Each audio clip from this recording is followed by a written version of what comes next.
Hi. I'm Lou Filerman. I'm new here.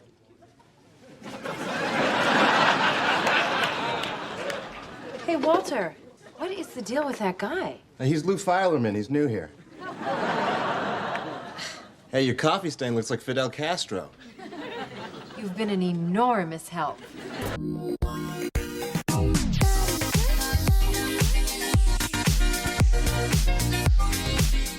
Welcome, Arknights fans, both new and veteran alike. Whether you're an experienced doctor or brand new to the game, I hope this video does something worthwhile for you, whether it's learning something or just laughing at my takes here. I've been playing this game for 30 days as of this video's release date, and I have to say, it's been a hell of a ride. In this video, I'll be sharing some tips for Arknights beginners from the perspective of an Arknights beginner. Now that may sound like fairly typical content, but this is different for a few reasons. One, as I said, it's from the perspective of a beginner with just a little bit of time under his belt. And two, I've played this game with the help and influence of my community. When I stream Arknights on Twitch, we fully allow and encourage backseating, which has resulted in some hilarious exchanges. 5 to 10 seconds later, she would have her skill. She would be dead! Are you guys watching the same screen I am? She's currently dead. If I put her out later, she would not have gotten her skill because she would be dead. Because the boss is right here. I don't understand. You're confused why I think she would be dead? Because the tile she stands in is right there on the top left. And it's empty because she died. Because the boss is standing right there. Also on this tile, right here. That's the boss. What? Why do you... Just stall her. We've been doing that. What do you mean? And satisfying victories. He said I could do this all day. Let's go! Let's go! And 3, this video is from someone who has played most of the prominent gacha games out there now, with a long-time affinity for Fate Grand Order. So while I'm new to Arknights, I'm definitely not new to mobile gaming, and some of those experiences have influenced my enjoyment or frustration with Arknights. Before we dive in, let's cover some of the ground rules I've had for my Arknights playthrough. First, I do not use friend supports for story battles, and if I don't get 3 stars on a stage, I have to leave it and start over. Now for beginners out there, this means I can't let any enemies escape at all, and I'm using only my own units. This is especially strict when you consider how far we've progressed. As of this recording, I'm currently in chapter 7 and have all of IS2 completed. I also skip most story while on stream and read it during the day the following day when I have the time.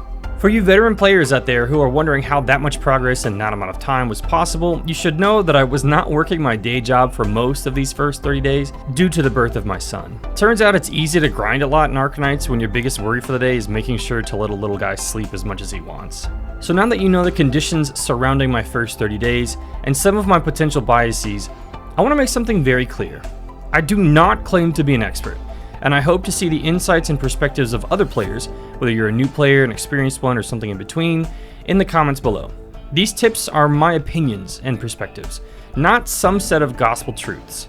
So if you're a new player watching this, please check out the comments section to see what I got hilariously wrong. Last but not least in this intro, I want to give a very sincere and grateful shout out to members of the Arknights community on Twitch who have been so kind and welcoming from the start as we picked up this game. Mythic TV, Goody5, Zyrathen, Ohio Hina, Toboruo, Boopadoop, Final Phase Gaming, thank you for being cool, all of you. Sincerest apologies to anyone I might have missed in there, but for real, I really appreciate it and I know that my community does as well. Alright, enough stalling. Here we go with Arknights advice for beginners from an Arknights beginner. First up, let's start with something uncontroversial. Read the main story. Seriously, read it. It's really good. It starts out okay, not bad, but ramps up into something genuinely good in what seems like no time at all. This game is capable of delivering some heavy-hitting moments, and not just due to your affinity with certain characters. You'll be introduced to some new ones, you'll enjoy bosses, you'll dislike allies, and have a lot of different experiences in between. The music, the art, and the dialogue are all top-notch in my opinion when compared with other games like Arknights. Just be prepared for some emotional, damn it! You're kidding me! Now let's start getting more specific. My next tip is that sometimes class can be misleading. So take opportunities to learn about and try out lots of different characters. There are some operators who are best thought of as an entirely different class in the early going, and some who are a class of their own. The best way to try out all of these and learn about operators and learn about ones who are technically one class but really could be thought of as something else entirely is the next tip. Play integrated strategies. Are you out of sanity for the day? Play IS. Bored with nothing to do? Play IS. Tired of farming, can't get past a certain story stage, frustrated with a certain stage in an event? Play IS. It doesn't matter what level your units are at all. You can use the support or the temp recruits and just dive right in. Not because you need to beat it or anything, but because it offers so many benefits. And I'm not just talking about the materials, though the grinding in integrated strategies can get you heaps of rare materials, LMD, and EXP. It also gives you free exposure to gameplay mechanics and experience in overcoming challenging scenarios in the game. There are many battlefield hazards and unique enemies that I'd already faced dozens of times in IS before I even reached their introduction in the story stage. Plus, it's fun that it isn't dependent on any stamina system except your own IRL sanity. Next is where we start to stoke the fire a little bit.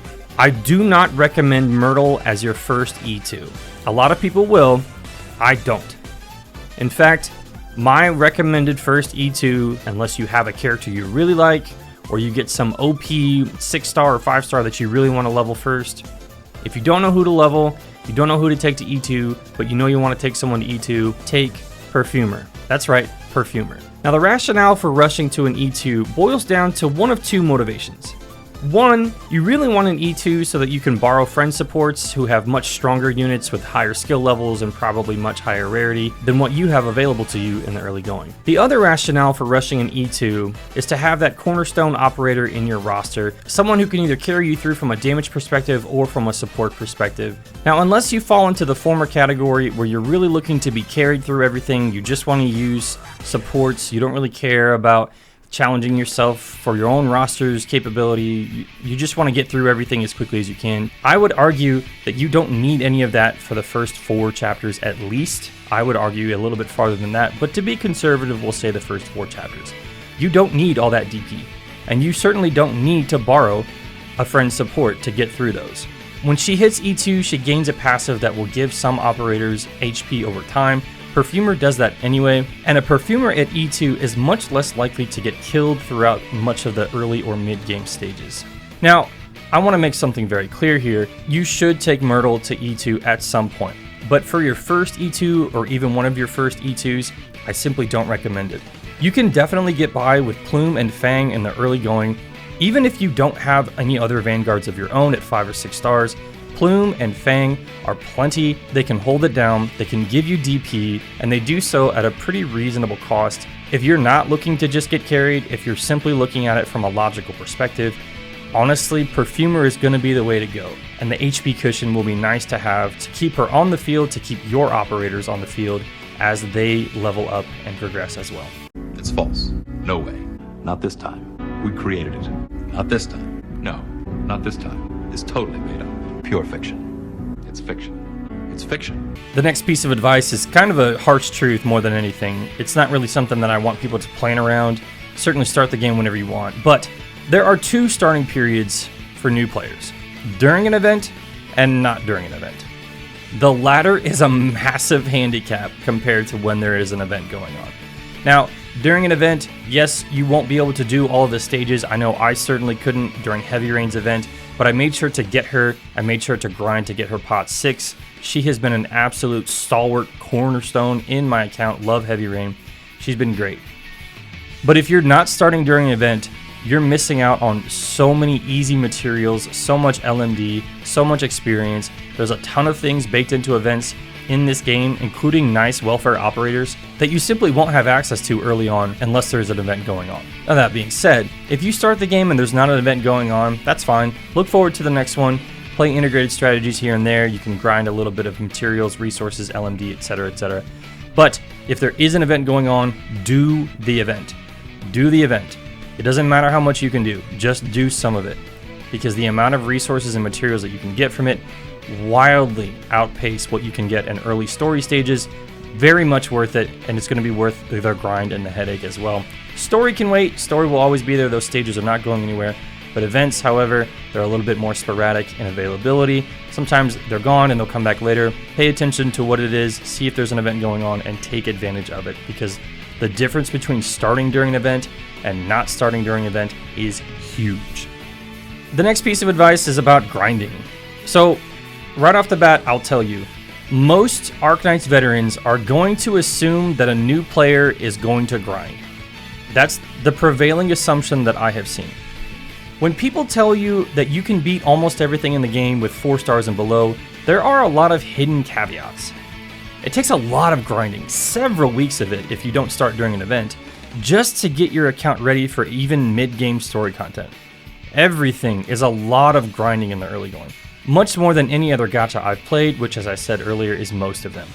Now this is not to discourage anyone. If anything, I would advocate for a prepared amount of patience for the mountain you're going to climb. Because mountain is worth climbing. Of course, I want him on my body. The journey is worth it. Just be prepared though. Steel yourselves beforehand, maybe even early on if you've already started. There is going to be a ton of grinding, a lot of it. It is a long haul type game. Speaking of grinding, the next thing is that the daily rotation is something you're going to have to pay attention to and navigate as best you can. In my opinion, the daily rotation of some things in this game is just stupid. It's stupid, I'll be honest with you. Not everything, but for some things, like LMD and some of the materials, it's just asinine. Like, I understand chips and skill books, and this is an age-old tactic that games use to keep players coming back. I get that. I understand those aspects. But the game, in my opinion, is good enough to not have bullshit like that. You should be able to grind LMD whenever you need it, but you can't. So, as a new player, be mindful of that. If you get the motivation or even the materials to take an operator to E1 or E2, maybe you want to work on some other things like your base, you are going to need LMD. It's not always going to be available. So if there's not an event going on, maybe you've cleared integrated strategies or something like that, maybe you don't have a way to just pick up 10k from different campaign missions or different annihilation stages, things like that, be mindful. You're probably going to have to wait a day or so for the LMD stage to open up. And that's fine as long as you know ahead of time, hey, I can't just go get the resources I need whenever I need them. There are a lot of other games where you can do that. I mentioned how I've played Fate Grand Order for a long time. In FGO, you can just go get any material you need. Now, it might be an extremely low drop rate, right? If the daily for, let's say, like a Lancer node is not up, but I really need a Lancer piece, I can just go to a stage that drops them, albeit at a very low rate, and spam that node until I get what I need. Now, on the other side of that coin, Arknights has made a lot of other grinding much easier. There are guaranteed nodes for a lot of the lower level mats. You can go there, you'll farm it, you're guaranteed to get one of the materials. It's not the case for LMD, which honestly is going to be the gas that fuels your engine of progress in this game.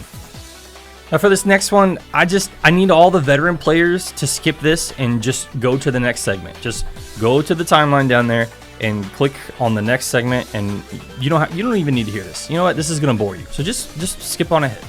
I'll wait. All right, cool. Okay, it's just me and you here, beginners.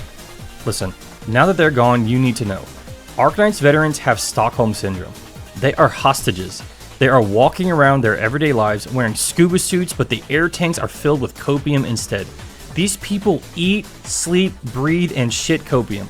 Some of them know it, some of them are ambivalent, but many of them are just unwitting prisoners in a jailhouse of cope. This is how much of an Arknights player Dakota is. He calls this half HP. Dude, I'm telling you, Arknights veterans are just filled to the brim in their bloodstream with fucking copium. They will tell you to just build your base, they will tell you to just E2 your units, and they will tell you that events give you 500k LMD once every 6 weeks and act like that's enough for more than 2 characters.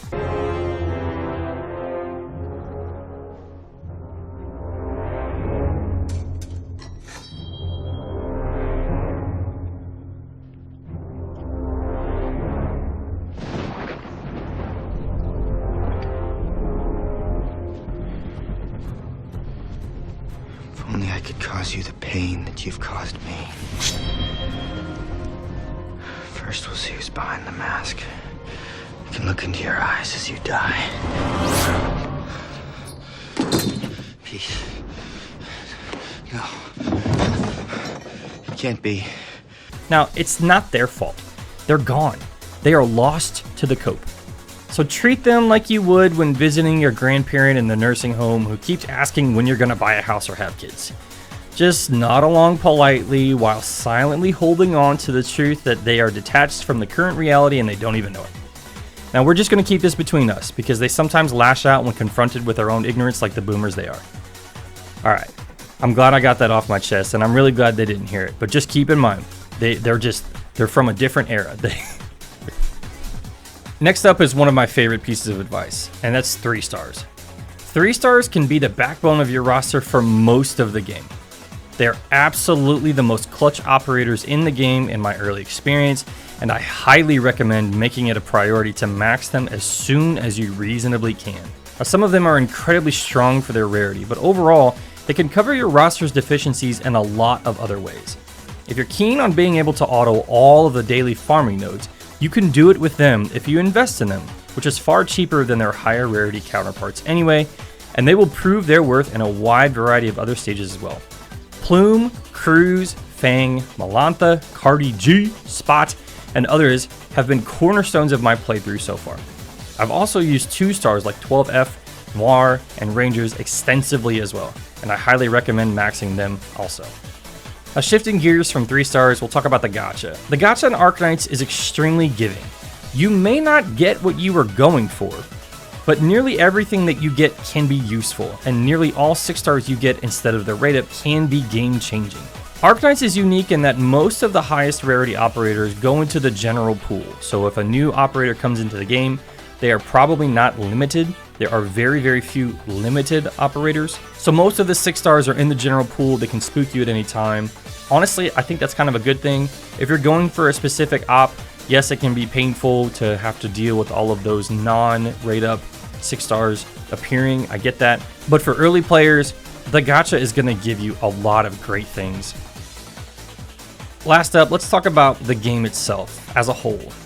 On a fundamental level, this game rewards patience and punishes haste.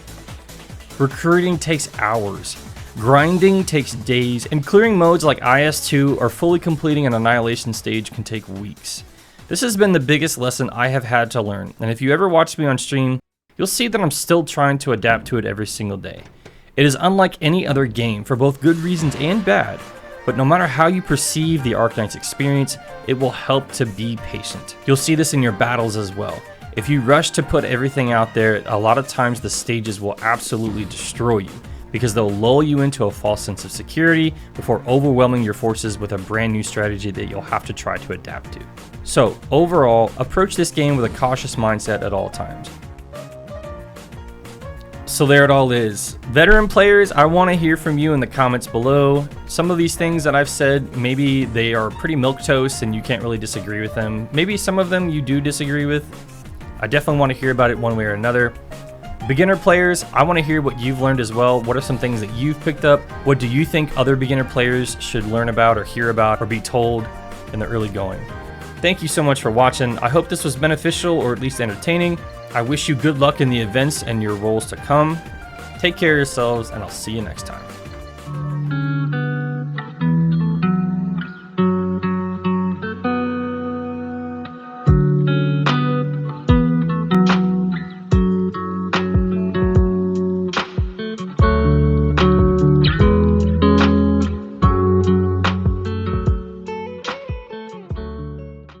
I am still playing because I've realized that Arknights on Twitch needs a shitty idiot. And you know what?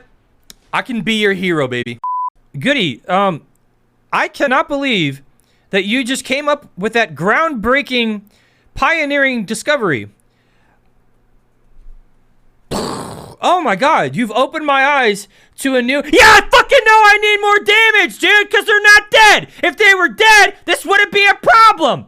But if they were dead, I wouldn't be getting killed. That's how it works. It's crazy. It's like Battlefield math. What? If they're not killing me, I won't die? No way. No way. Well, I'll be gosh darned. Somebody call my math teacher because I just cracked the code.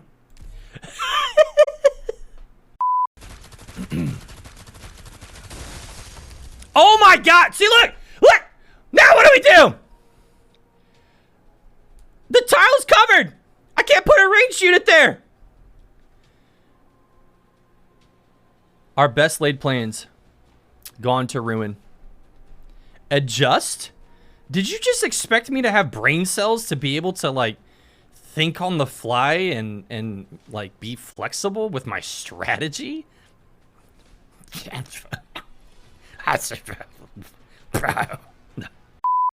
Oh, Zyrathan, this is backseating. This is like completely backseating channel. Because if I lose, it's their fault.